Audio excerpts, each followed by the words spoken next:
దేవుని నామం కలిగిన గాక. మీ అందరికీ ప్రభుత్వం ఉన్నాడండి. ఈ గ్రాఫికాల్సిన ఇంతవరకు మనం దేవుని ఆత్మ ద్వారా మహిమ పరీక్షాం.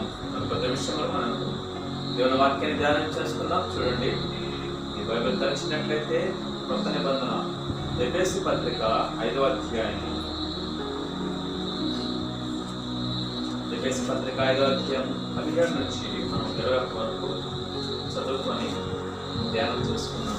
ఈ ప్రాతకాల్సిన దేవుడు మనకు ఏం మాట్లాడనిచ్చినాడో, మనకి ఏ మాటలు అందించనిచ్చినాడో ఒకసారి ఆలోచించుదాం. చదవండి. ఎఫెసీ పత్రిక 5వ అధ్యాయం 17 నుంచి 21 వరకు. దినములు చెడ్డవి కనుక మీరు సమయమును పోనివ్వక సద్వినియోగం చేసుకొనొచ్చు. అజ్ఞానుల వలె కాక జ్ఞానుల వలె నడుచుకున్నట్లు జాగ్రత్తగా చూచుకొనుడి. ఇందు నిమిత్తము మీరు అవివేకులు కాక ప్రభువు యొక్క చిత్తమేమిటో గ్రహించుకొనుడి. మరియు మద్యముతో మత్తులై ఉండకుడి. దానిలో దుర్వ్యాపారము కలదు. అయితే ఆత్మపూర్ణులై ఉండుడి. ఒకరినొకడు కీర్తనలతోను సంగీతములతోను ఆత్మ సంబంధమైన పాటలతోను హెచ్చరించుచు మీ హృదయములలో ప్రభువును గూర్చి పాడుచు కీర్తించుచు మన ప్రభువైన యేసుక్రీస్తు పేరిట సమస్తమును గూర్చి తండ్రి అయిన దేవునికి ఎల్లప్పుడూ కృతజ్ఞతాస్తుతులు చెల్లించుచు క్రీస్తునందలి భయముతో ఒకరినొకడు లోబడి ఉండుడి. చాలు. దేవుడి వాక్యం బాగుందా? మనతో మాట్లాడదు కాక. చూడండి పిల్లరా, గమనించినట్లయితే ఎఫెసీ పత్రిక 5వ అధ్యాయం 15 నుంచి 21 వచనాలు మనం చదివి ఉన్నాము. ఇక్కడ భక్తులైనటువంటి పౌలు గారు మరి మనం చక్కటి విషయాలు బోధిస్తూ ఉంటున్నాడు. పరిశుద్ధాత్మ ప్రేరితుడై దినముల చెడ్డవి కనుక మీరు సమయాన్ని పోనివ్వద్దు అంటున్నాడు. అవును, గమనించినట్లయితే ఈ దినాలు ఎలాంటివంట? చాలా చెడ్డవి, చాలా భయంకరమైనటువంటి దినాలు. కాబట్టి మనం ఏం చేయాలి? సమయాన్ని పోనివ్వకూడదు. పోనివ్వకూడదు అంటే అర్థం ఏంటి? సమయాన్ని వృధాగా ఖర్చు పెట్టకూడదు. సమయాన్ని వృధాగా ముసలమ్మ మనుషులతోనూ, టీవీలతోనూ, సినిమాలతోనూ, లేకపోతే సీరియళ్లతోనూ, లేకపోతే ఆట పాటలతోనూ, ఇవి కాదు. ఇలా సమయాన్ని వృధా చేసుకోవద్దు అని దేవుడు మనకు సెలవిస్తున్నాడు. మరి ఏం చేయాలా?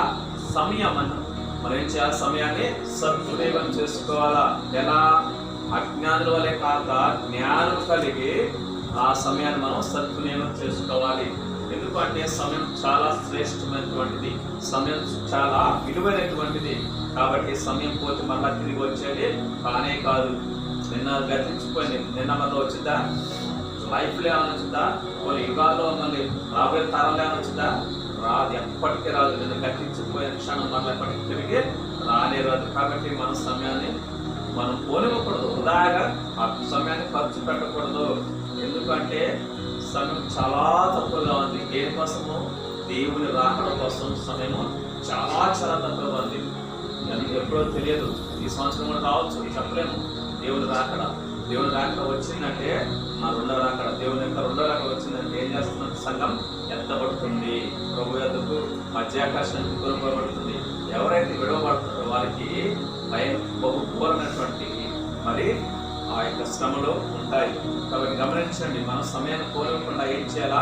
సమయాన్ని సద్వినియోగం చేసుకోవాలి. ఎలా సద్వినియోగం చేసుకోవాలా అంటే మనకు చాలా విషయాలు బైబిల్లో మరి దేవుడు రాయించి పెట్టాడు. ప్రార్థన ద్వారా సమయాన్ని మనం ఏం చేయాలా? గడపాలి. దేవుని స్తుతించే విషయంలో దేవుణ్ణి స్తుతించే విషయంలో సమయాన్ని గడపాలి. వాక్యాన్ని ధరించే విషయంలో సమయాన్ని గడపాలి. ప్రభు సువార్తను ప్రకటించే విషయంలో సమయాన్ని గడపాలి. ప్రభు పరిచయం చేసే విషయంలో మన సమయాన్ని గడపాలి తప్ప మన యొక్క వ్యర్థంగా సమయాన్ని మనం కోల్పోవద్దు. ముసలమ్మ ముచ్చట్లు సమయం కాలేముందంటే ప్రార్థన చేసుకోండి. సమయం ఉందంటే పాటలు పాడుకోండి. దేవుని పాటలు పాడుకోండి. ఇప్పుడు ఉంది కదా, తర్వాత వస్తుందన్నమాట. పాటలతో సంగీతంతో కూడా హెచ్చరించుకోవాలంట. ప్రభుని గణపరచాలా, స్తుతించాలా అని మన జీవితంలో ప్రాముఖ్యమైన విషయం ఏంటంటే మనం ప్రార్థన చేసుకోవాలి, వాక్యాన్ని ధ్యానించాలా, ప్రభుని స్తుతించాలి, ఆరాధించాలి.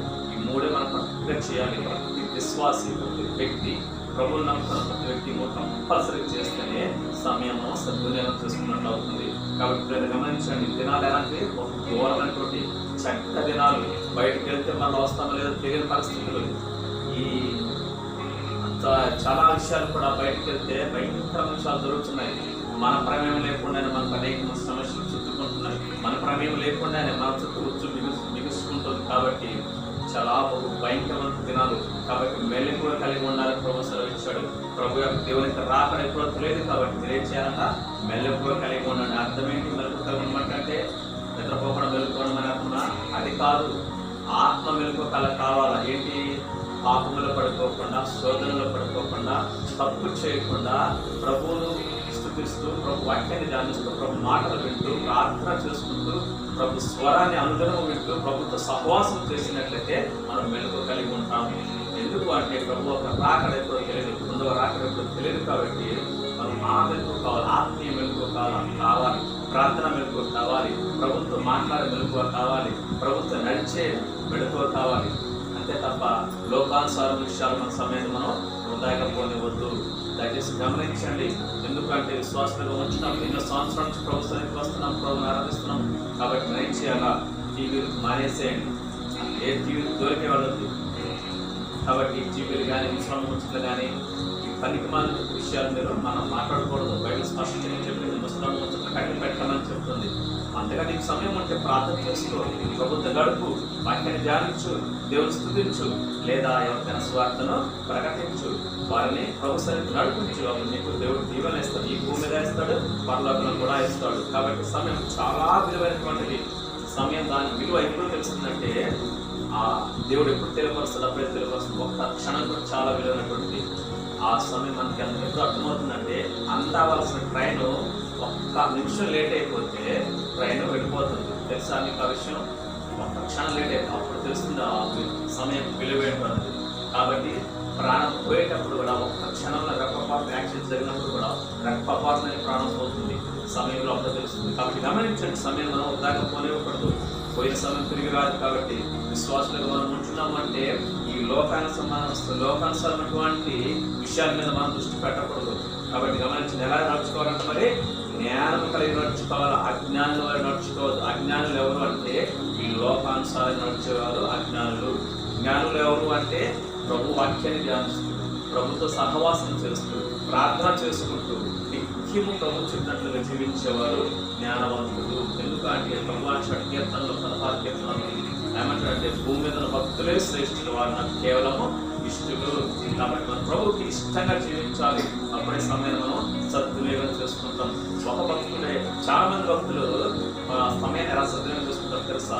ఉదయం లేచిన దగ్గర నుంచి తెల్లవారుజాము 3 గంటలు లేచి ప్రార్థిస్తూ ఉంటారు, 8 గంటల వరకు ప్రార్థన చేస్తుంటారు. ఆ తర్వాత బైబిల్ ధ్యానిస్తారు. ఆ తర్వాత వారు సొంత పనులు ఏమైనా చూసుకుంటారు. ఆ తర్వాత వారు బయటకు వెళ్ళి ప్రభు స్వార్థ ప్రకటిస్తారు. మరలా సాయంత్రం వస్తారు, మరలా మోకరిస్తారు, ప్రార్థన చేస్తారు. ఇదే వాళ్ళ దినచర్య. మనం పనులు చేసుకుంటున్నాం కాబట్టి, మనకు వ్యవసాయ పనులు ఉన్నాయి కాబట్టి మనం ఏం చేయాలా? ఆ పనులకు వెళ్ళాలి, వెళ్ళాలి. తర్వాత మిగతా సమయం ఏం చేయాలా? ప్రభు యొక్క మాటలు వినాలి, ప్రభు యొక్క వాక్యాన్ని ధ్యానించాలి, ముఖ్యంగా ప్రార్థన చేసుకోవాలి. ఈ వీటిల్లోనే మన సమయాన్ని గడపాలి తప్ప సమయం ఉందని చెప్పి పక్కింటికి వెళ్ళి మాట్లాడటం ఇది తప్పు, ఒక వ్యక్తికి, ఒక విశ్వాసికి.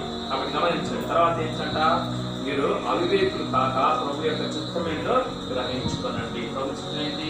దేవుడి చిత్తం చేయటమే మన జీవితంలో సంతోషకరమైన విషయం. దేవుడు కూడా ఆశపడేదే, నా చిత్తాన్ని చెప్తూ చేయండి, నా చిత్తం ఏంటో తెలుసుకోండి అంటున్న. ప్రభు చిత్తం ఏమిటి అంటే ఆయన మాట వింటూ ఆ మాటను అనుసరించి జీవించడమే ప్రభు చిత్తం. ఎవరైతే ప్రభు యొక్క మాటలు వింటారో, ప్రభు యొక్క ఆజ్ఞను పాటిస్తారో అదే దేవుడి చిత్తం. కాబట్టి గమనించండి, ప్రభు చిత్తానుసారంగా మనం జీవించినట్లయితే ప్రభువుకి మనం ఇష్టంగా ఉంటాము. అంతేకాదు, మనకి ఏ అవసరమైనా, ఏ ఆపద వచ్చినా దేవుడు మనం చూసుకుంటాడు. లోకం వెలివేసినా పర్లేదు, లోకమంతా నీకు వ్యతిరేకంగా ఉన్నా పర్లేదు, కానీ దేవుడు మాత్రం నీకు చాలు, విజయం నీదే. కాబట్టి గమనించండి, ప్రభు చిత్తాన్ని మనం గ్రహించుకొని ఆ రీతిగా నడుచుకోవాలి. అంతేకాని మన చిత్తాన్ని నెరవేర్చుకోకూడదు, మన ఇష్టాన్ని నెరవేర్చుకోకూడదు. కాబట్టి గమనించండి, మన ఇష్టాన్ని, మన చిత్తాన్ని, మన స్వనీతిని, మన ఇష్టాన్ని నెరవేర్చుకున్నట్లయితే మనము ఆత్మీయంగా పనికిరాము, విశ్వాసంలో పడిపోతాము, శోధనలు వచ్చాక పడిపోతాము, కష్టాలు వచ్చాక పడిపోతాము. ఆ తదుపరి అపవాది లాక్కెళ్ళిపోతాడు పాతాళానికి. యుగ యుగాలు ఆ అగ్నిలో కాలుతావు, ఆ యుగ యుగాల అగ్నిలో కాలుతూ ఉంటావు, పురుగు నిన్ను కొరికేస్తూ ఉంటుంది. కాబట్టి భయంకరమైన శ్రమలు ఆ నరకంలో ఉంటాయి. మనం తప్పించుకోవడానికి మనం ఏం చేయాలా? జ్ఞానం కలిగి నడుచుకోవాలా. ప్రార్థన ఎల్లప్పుడూ ప్రార్థించండి అని ప్రభు సెలవిస్తున్నాడు. కాబట్టి గమనించండి, ప్రభుత్వం మనం సహవాసం చేస్తూ ఉండాలి. అంతేకాదు ఏమంటున్నాడు? మరియు మద్యముతో మత్తులై ఉండకూడదే. కాబట్టి గమనించండి, మద్యంతో మనం మత్తులై ఉండకూడదు.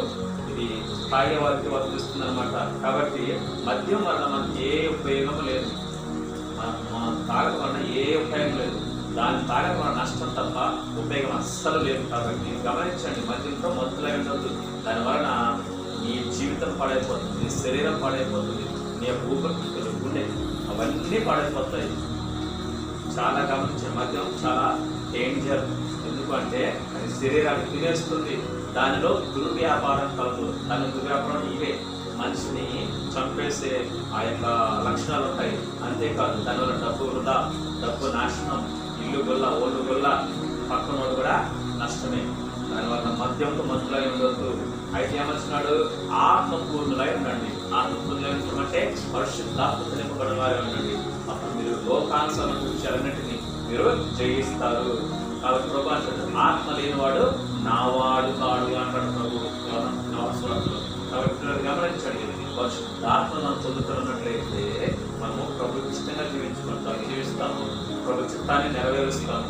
కాబట్టి గమనించండి, అందుకే ఒకరికొకరు కీర్తనలతోనూ సంగీతములతోనూ ఆత్మ సంబంధమైన పాటలతో హెచ్చరిక చేస్తూ ఉండాలి. మనం పాట పాడుతున్నామంటే ఆ పాట అర్థాన్ని మనం గమనించాలి. మనం పాట పాడుతున్నామంటే ఆ యొక్క పాట అర్థాన్ని మనం ఏం చేయాలి? ఆస్వాదించాలి. ఆ పాటతో ఉన్నటువంటి అర్థం నా జీవితంలో ఉందా, నేను ఆ రీతిగా జీవిస్తున్నానా, నేను ఆ రీతిగా ప్రవర్తిస్తున్నాను మనం గమనించుకోవాలి. పాట పాడుతున్నామంటే ఆ పాట ఉన్న అర్థాన్ని మన జీవితం నెరవేర్చే వారముగా ఉండాలి.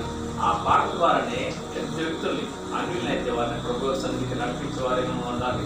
ఆ పాటల ద్వారానే ఆదరించే పాటలు మనం పాడాలి. కాబట్టి అలా పాటలతో, కీర్తనతో ఆత్మ సంబంధమైనటువంటి విషయాలు మనం మరి తెలియపరుస్తూ ఉండాలి.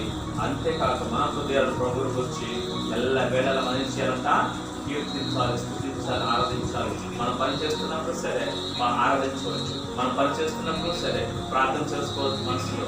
అందుకే పౌలు గారు అంటారు, మనసుతో పాడుతాను ఆత్మతోనూ పాడుతాను అంటాడు. అందుకే మనసుతో ప్రార్థన చేస్తాను, ఆత్మతోనూ ప్రార్థన చేస్తానంటాడు పౌలు గారు. కాబట్టి మనం పని చేస్తూ ఉన్నప్పుడు కూడా పాటలు పాడవచ్చు, దేవుని పాటలు. పని చేస్తూ ఉన్నప్పుడు కూడా మనం ప్రార్థన చేసుకోవచ్చు. అలా చేస్తే దేవునికి సహవాసం ఉన్నట్టు. ఇక్కడ ఏదో మనం పని చేస్తూ ఉంటాము, ఆనందంతో ఉంటామో, భక్తులతో ఉంటామో, ఆయన సరే హృదయం ఏం చేయాలి? దేవుని స్తుతించాలి, దేవుని ఆరాధించాలి. ఆ పని చేస్తున్నప్పుడు సరే మరి ఏం చేయాలా? ప్రభుని ప్రార్థన చేస్తూ ఉండాలి, ప్రభుత్వ సహవాసం కలిగి ఉండాలి. అది ఆత్మ సంబంధించింది కాబట్టి ఆత్మ నిత్యము ప్రభుత్వ సహవాసం కలిగి ఉండాలి. శారీరక పరంగా మనం పనులు చేసుకుంటూ ఉంటాం. గమనించినప్పుడైనా మనకు రెండు ఉంటాయి. ఆత్మ ఏం చేస్తుంది? రెండు ఇక్కడే ఉంటాము, మన ఆలోచన ఎక్కడో ఉంటుంది. నిజంగా తెలుసుకున్నది కదా, గమనించాలి కదా. అంటే రెండు ఉంటుంది అనమాట. శరీరం ఇక్కడ ఉంటుంది, చూస్తూ ఉంటాం, మాట్లాడుతూ ఉంటాం, వ్యక్తితో మాట్లాడుతూ ఉంటాం. కానీ వేరే మనసు ఎక్కడికో వెళ్ళిపోతుంది. ఉందా ఈ అనుభవం? ఉందా లేదా? ఉంది, ప్రతి ఒక్కరికి ఉంటుంది. కాబట్టి గమనించండి, అలాగే ఏం చేయాలంట? పని చేస్తూ ఉన్నప్పుడు శరీరం పని చేస్తూ ఉంటుంది, మనసు ఆత్మ ఏం చేయాలా? దేవునికి సహవాసం కలిగి ఉండాలి, ప్రార్థన చేస్తూ ఉండాలి, దేవుని స్తుతిస్తూ ఉండాలి, దేవుని ఆరాధిస్తూ ఉండాలి. స్తుతించడం వలన నీ స్థితి మారిపోతుంది. ఎంతమంది ఒకసారి చెప్పాను అనుకుంటాను, స్తుతి నీ స్థితిని మారుస్తుంది. దేవుడు స్థుతించడం వల్ల మన స్థితి మారిపోతుంది. తెలుసా మీకు? నమ్మకంగా దేవుడు స్థుతించండి, చక్కగా స్థుతిస్తూ ఉండండి. స్థుతించడం అంటే పాటలు పాడండి. పాటలు పాడుతుంటే మన స్థితి మారిపోతుంది.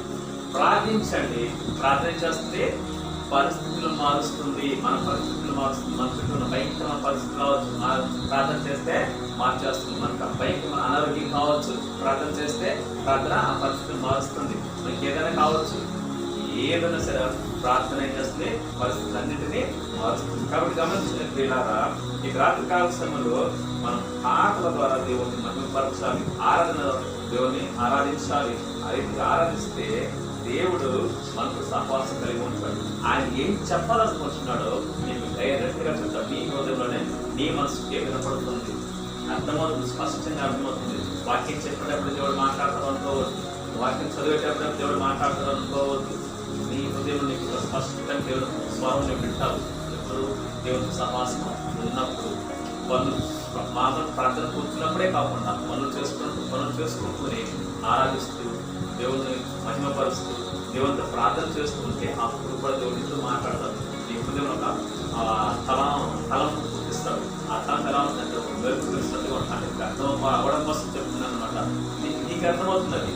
కాబట్టి గమనించి ఆ అనుభవానికి మనం రావాలి, ప్రభుని ఆరాధించాలి.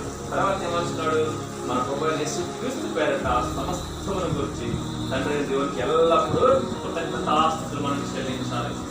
Very important. కృతజ్ఞత మనం కలిగి ఉండాలి. ఎందుకంటే దేవుడు ఎంతవరకు మనం కాపాడుతూ వచ్చాడు, అందుకు దేవునికి కృతజ్ఞత చెల్లించాలి. ఇంతవరకు మనం సచివులుగా వచ్చాడు, అందుకు దేవునికి కృతజ్ఞత చెల్లించాలి. పుట్టిన మొదలుకొని మన జీవితంలో అనేకమైన మేలు దేవుడు చేస్తూ తెలుసా. ప్రతి మేలు దేవుడు చేసిందే. మనం ఏం చేసామా? మన శక్తి ఏమైనా ఉందా? మన భక్తి ఏమైనా ఉందా? ఏం లేదు. కేవలం దేవుని కృప, దేవుని యొక్క సహాయం. ఆయన చేయబట్టి మనం ఈరోజు ఇలా ఉండగలిగాం. ఏ పని చేయాలన్నా ఆయన శక్తి ఇవ్వాలి కదా, ఏ పని చేయాలన్నా ఆరోగ్యం ఇవ్వాలి కదా, ఎక్కడికైనా వెళ్ళాలని మంచి ఆరోగ్యం ఇవ్వాలి కదా. అవన్నీ ఎవరిస్తారు? దేవుడు చేస్తాడు. కాబట్టి దేవుడికి ఎల్లప్పుడూ ఏం చేయాలా? కృతజ్ఞతాస్తుతులు మనం చెల్లించాలి. అంతేకాదు క్రీస్తునందు భయం కలిగి ఉండాలి. ఏముండాలా? దేవుని భయం మనకు ఉండాలి. దేవుని భయం లేకపోతే ఏమవుతుంది తెలుసా? దేవుడు వదిలేస్తాడు. పునరుద్ధానం ప్రకారంగా దేవుడు వారిని వదిలేస్తే వారికి ఒక భయంకరమైన జీవితాన్ని జీవిస్తారు. బ్రహ్మపత్రికలో ఉంటుంది వారి జీవితం ఎలా ఉంటుంది, దేవుడు వదిలేసిన వారి జీవితం ఎలా ఉంటుందో బ్రహ్మపత్రికలో మనకు స్పష్టంగా కనపడుతుంటుంది. కాబట్టి ఆ రీతిలో మనం ఉండకూడదు. వారు అసహ్యమైన పనులు చేస్తూ ఉంటారంట, ఒక భయంకరమైన పనులు చేసుకుంటారు. కాబట్టి దేవుడు వదిలేసేంతవరకు మనం తెలుసుకోకూడదు. కాబట్టి దేవుడు భయం కలిగి ఉందాం. దేవుడు చెడతాడని, దేవుడు కొడతాడని, లేకపోతే దేవుడు శిక్షిస్తాడని అన్నిటిని మించి దేవుడు ఏం చేస్తాడు? నరకానికి వదిలేయకుండా మనం చూసుకోవాలి. ఆ భయం ఉండాలి. కాబట్టి దేవుడు ఎంత భయం ఉండాలి. తర్వాత ఒకరికి ఒకరు మనం లోబడి ఉండాలి. కాబట్టి గమనించండి, విశ్వాసంగా మనం ఉంటున్నాము అంటే దేవుని అందరూ భయం కలిగి ఉండాలి. సమయాన్ని సద్వినియోగం చేసుకోవాలి. సమయాన్ని ఉండకపోనివద్దు. నిద్రతోనో లేకపోతే ముసలతోనో లేకపోతే పనికి మన టీవీలు సీరియల్ చూస్తూ మనం సమయాన్ని వద్దాగా పోనివద్దు. దయచేసి గమనించండి. సాధన ఏం చేస్తున్నాడు తెలుసా? తనకు సమయం ముసలు అవసరం చూసి ముగించుకున్నాం. 2వ పేతురు పత్రిక. సాధన ఏం చేస్తున్నాడు? అలా సమయాన్ని వృధా పోనిచ్చే వారితో వారి పట్ల ఎంత వేగంగా ఉరికొస్తున్నాడో తెలుసా? కాబట్టి గమనించండి. 1వ పేతురు పత్రిక 5వ అధ్యాయం మనం చూసినట్లయితే 8వ వచనం, 1వ పేతురు పత్రిక 5వ అధ్యాయం 8వ వచనం మనం చూసినట్లయితే అక్కడ అపవాది ఎలా వస్తున్నట్టు మనకు కనపడుతుంటుంది. ఎలాంటి వేషం వేసుకుని చదవాలా? చదువు 5:8.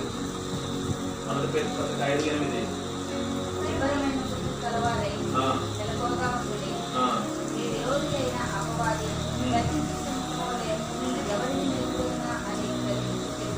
చూడండి, గమనించండి.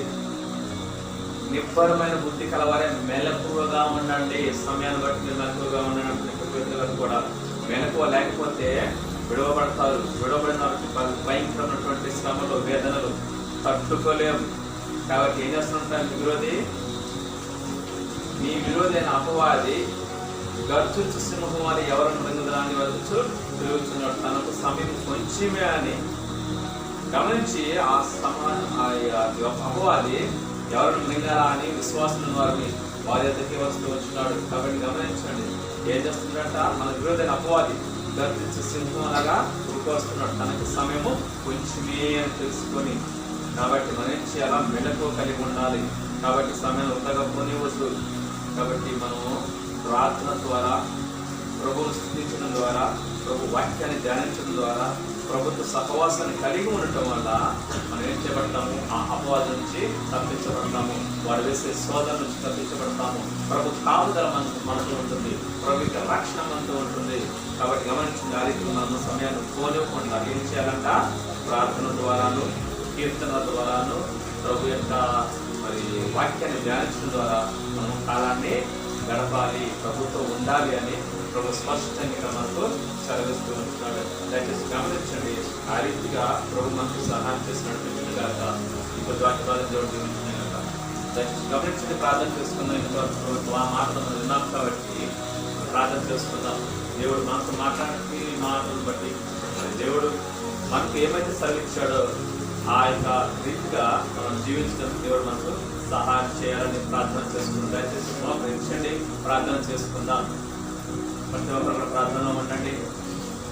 ఈ యొక్క రాజకాల సమయంలో వాక్యాన్ని మనము మన హృదయంలో భద్రం చేసుకొని ఆ వాక్యాన్ని మన జీవితం